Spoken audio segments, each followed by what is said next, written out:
शर्म करो यार, 9 साल से मांग रहा हूँ, हक है मेरा। ये सेवक नहीं है, ये तो हवस के शिकारी है। बीजेपी तो झूठ बोल रही है, सरकार झूठ बोल रही है, धोखा दे रही है, छल कर रही है मैडम। नहीं झूठ बोल रही है केवल सरकार। झूठ बोल रही है, इतने काम ये है ना झूठ। मैं 9 साल से लिख रहा हूँ। ये प्रधानमंत्री कार्यालय क्या है? प्रधानमंत्री मोदी जी का टाइम, यानी 9 साल में मेरे लिए कोई जगह ही नहीं मिली। अफसरों पे इनके लेटर जाते हैं, अफसर मेरे को बेवकूफ बनाते हैं, कहते हैं सलम देगा, सलम वाले कहते हैं डीडीए देगा, डीडीए वाले कहते हैं वहाँ चले जाओ, वहाँ से वहाँ चले जाओ, बेवकूफ बनाते हैं खाली। नमस्कार, आप देख रहे हैं आर न्यूज़ 24 और मैं हूं प्रिया। आपको बता दूं कि जंतर मंतर पर हूं मैं, जहां पर जो केंद्र सरकार है वो लगातार लोगों को आवाज़ देती आ रही है, लगातार लोगों के लिए, किसानों के लिए, मजदूरों के लिए काम करती आ रही है। तो वहां पर हमारे साथ यहाँ पर एक शख्स है, तनवीर नाम है उनका। वो लगातार जो है राष्ट्रपति को पिछले 9-10 सालों से चिट्ठी लिख रहे हैं अपने आवास के लिए, प्रधानमंत्री को चिट्ठी लिख रहे हैं, एलजी को चिट्ठी लिख रहे हैं और उस पर कोई कार्रवाई नहीं हो रही है। वो अभी भी बेघर हैं। ऐसे में आइए उनसे बातचीत करते हैं और जानते हैं कि कितनी समस्याओं का सामना करना पड़ता है। आप कह रहे थे कि आप चिट्ठी लिख रहे हैं, क्या कोई सुनवाई हो रही है? बड़े शर्म आ रही है मैडम मेरे को तो बताते हुए कि ये प्रधानमंत्री कार्यालय की रिसीविंग है। एक रिसीविंग ये प्रधानमंत्री कार्यालय की है, एक रिसीविंग ये प्रधानमंत्री कार्यालय की है। ये प्रधानमंत्री कार्यालय का लेटर है, खाली बस मुझे लेटरों में उलझा रखा है। 22 साल हो गए मेरा घर तोड़े हुए, 12 खंबा फ्लाईओवर दीन दयाल उपाध्याय मार्ग पे से तोड़ा था इन्होंने, बल्कि 23वां साल लग गया। इसमें आधी फैमिली मेरी मर चुकी है। मुझे प्लाट तो नहीं मिला, मेरी आधी फैमिली मर चुकी है, मगर हर साल मैं इस सरकार को हर साल लिख कर दे रहा हूँ कि जी मेरे को प्लाट दो, मेरा घर दो। जो अटल बिहारी सरकार में तोड़ा गया था, मुझे आज तक मेरा घर नहीं मिला। ये जुल्म है। आप दुनिया में प्रचार कर रहे हो, सरकार लगातार जो है वो गरीबों के लिए काम कर रही है, आवाज दे रही है। आप कह रहे हैं कि आपका कोई काम नहीं सुना जा रहा, कोई कार्रवाई नहीं हो रही है। पता नहीं मैडम कहाँ हो रहा है। मेरे हिसाब से तो खाली अखबार में और टीवी पे हो रहा है, वरना पूरे देश में तो गरीब हर जगह परेशान है। ये कह रहे हैं हम पुनर्वास दे रहे हैं। मैं 9 साल से प्रधानमंत्री जी से मांग रहा हूँ। ये प्रधानमंत्री कार्यालय की रिसीविंग है, रिकॉर्ड में वहाँ सब जमा है, उनके कंप्यूटर में, इंटरनेट में सब जमा है, पूरे सरकारी। तो जब लिखित में कोई चीजें होंगी तभी तो उस पर कार्रवाई होगी ना। आपके पास लिखित में है, उनके पास भी लिखित में है, लिखित में है, धीरे-धीरे काम करेंगे ना। लिखित में है ना, मेरे को चालान पर्ची दी है ना, उसमें पता क्या लिखा है मैडम? उस पे लिखा है पॉकेट 8 सेक्टर A5 नरेला, जहाँ मैं आज भी पड़ा हूँ, झोपड़ी बना के रह रहा हूँ, घर नहीं बना पाया हूँ। क्यों? प्लॉट नंबर ही नहीं दिया, प्लॉट नंबर ही नहीं दिया है जी। एक पार्क में 25 परिवार पड़े हैं हम, जिनको घर नहीं मिले।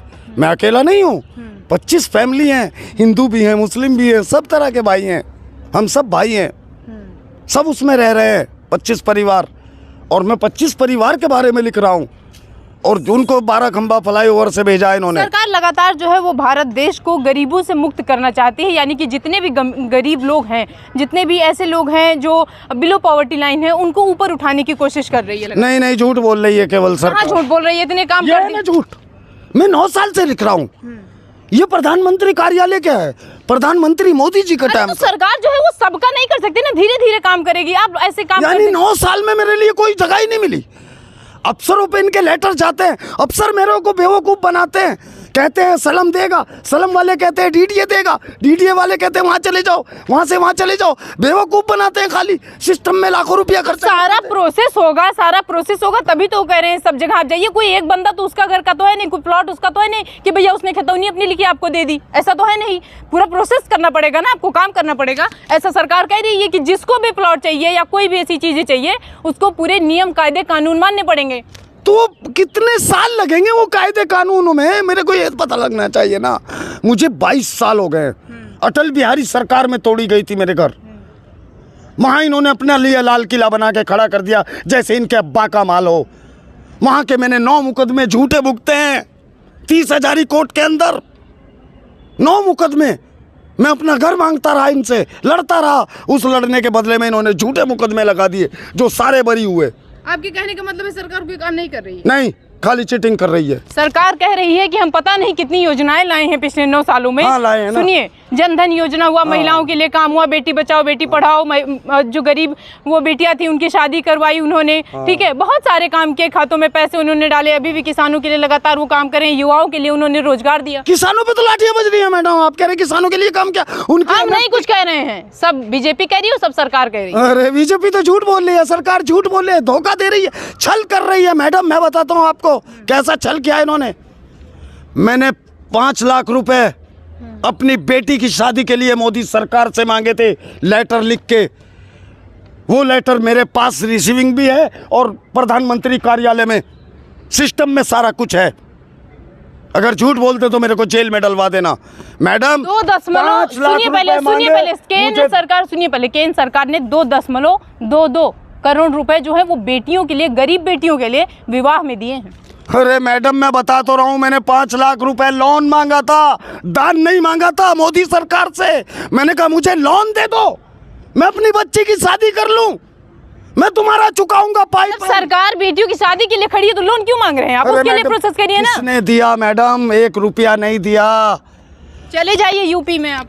क्यों चले जाऊं यूपी में? देख लीजिए कितना काम किया गया हो, देख लीजिए सरकार ने क्या क्या महिलाओं के हाँ, लिए किया। वहाँ तो रामराज चल रहा है मैडम। बिल्कुल चल रहा है। हाँ, खुलेआम गोलियां अदालतों में मारी जा रही है मैडम, खुलेआम अदालतों में मारी जा रही, सड़कों पे तो लोगों को मारा खुलेआम जा उस रहा पर है। कार्रवाई भी की जा रही है। अरे मैडम ये कैसी कार्रवाई है? मतलब कार्रवाई करते रहोगे, गुंडे अपराधी बनाते रहोगे, हर रोज नए अपराधी बनाओगे, यानी 1 आदमी 2 आदमियों को मारने के लिए 4 माफियाओं को मिट्टी में मिला देंगे, सरकार ने कहा है। आप कह रहे हैं कि अपराधी बन रहे हैं, अपराधी खत्म हो रहे हैं, माफिया बनाए जा रहे हैं इस राज्य में। माफियाओं को मिट्टी में मिला देंगे। पहले ये स्टेटमेंट सुनिए। सुन रहा हूँ हाँ, मैडम, सरकार ने सुन रहा हूँ, मैं देख भी रहा हूँ, अमल भी देख रहा हूँ, सड़क पे क्या है, जमीन पे क्या हो रहा है वो भी देख रहा हूँ। सड़क पे तो बहुत कुछ है, वहाँ पर कुछ नहीं है मैडम, रावण राज चल रहा है यूपी के अंदर। राम राज चल रहा है। रावण राज कौन कह रहा है? नहीं, राम राज तो बड़ा सुकून का राज होता है मैडम। सुकून का राज है, बिना सरकार के इजाजत के पत्ता भी नहीं हिलता वहाँ पे, सुकून तो है लोगों को। अरे मैडम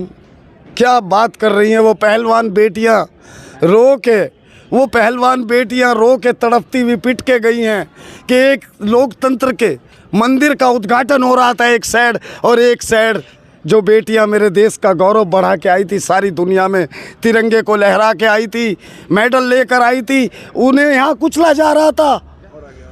मैडम इसको रामराज कहते हैं हम। अगर यही रामराज है तो मैं कहता हूँ ईश्वर नष्ट कर दे सब कुछ। बेटियों ने कहा कि हम जो है वो जांच करवाएंगे। जांच पे जो ब्रिजभूषण सांसद हैं उन्होंने भी कहा ठीक है, हम भी एग्री हैं, वो भी मान गए। उसके बाद कुछ दिन बाद ऐसा होता है कि जो नाबालिग पहलवान है वो अपनी बातों से पलट जाती है। फिर 2-3 दिन के बाद ये उसका फर्क आता है कि उसके जो पिता है वो भी कहते हैं हाँ कि ठीक है, बहकावे में क्या। भाई ऐसे अगर लोग कहेंगे तो वो सांसद हैं, कुर्सी पर बैठे हैं, लोगों की पावर नहीं है, सुनिए, लोगों की सेवा कर रहे हैं, ठीक है। अगर कुछ होगा तो उन पर कार्रवाई की जाएगी।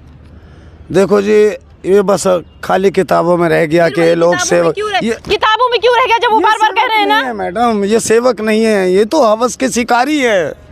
जब गलत होंगे तब तो होगा कुछ, जब गलत ही नहीं है तो ऐसा आप कुछ गलत नहीं है ऐसे करवा दें? नहीं मैडम ऐसा नहीं है, मानो बात को, इतनी बात की इतनी तो बन जाती है, बगैर बात के बात नहीं होती। तो यही तो ब्रिजभूषण शरण सिंह ने कहा कि हमारे ऊपर गलत आरोप लगाया जा रहा है। नहीं, वो कहते रहो, वो तो बेटियां मना नहीं कर रही हैं, वो तो मना नहीं कर रही हैं, वो तो कह रही हैं, आज भी देखो फिर आने को कह रहे हैं। अभी ये 2-4 प्रोग्राम है, कल को वो केजरीवाल जी का एक प्रोग्राम है दिल्ली में, क्योंकि ये जगह जगह तो कुचल रहे हैं। यानी उधर उन्होंने सुप्रीम कोर्ट के अंदर केजरीवाल जी ने 9 साल की लड़ाई के बाद अपना अधिकार उन्हें मिला, लेकिन भारत सरकार ने ज़बरदस्ती अध्यादेश लाकर उसको कुचल दिया, जिसके लिए कल को महारैली हो रही है रामलीला मैदान में। राष्ट्र बनाएंगे, मैं ज़्यादा से ज़्यादा राष्ट्र बनाएंगे।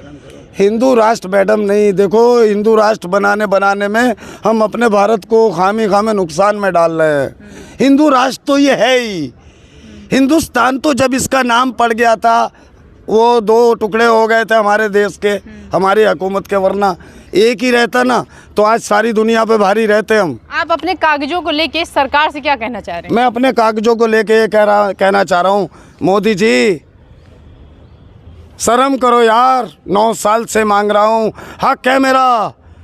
अटल बिहारी वाजपेयी जी के सरकार में तोड़ा गया था मेरा घर, चालान पर्ची दी है मुझे पॉकीटाट सेक्टर A5 नरेला की, जहाँ मैं रहता हूँ।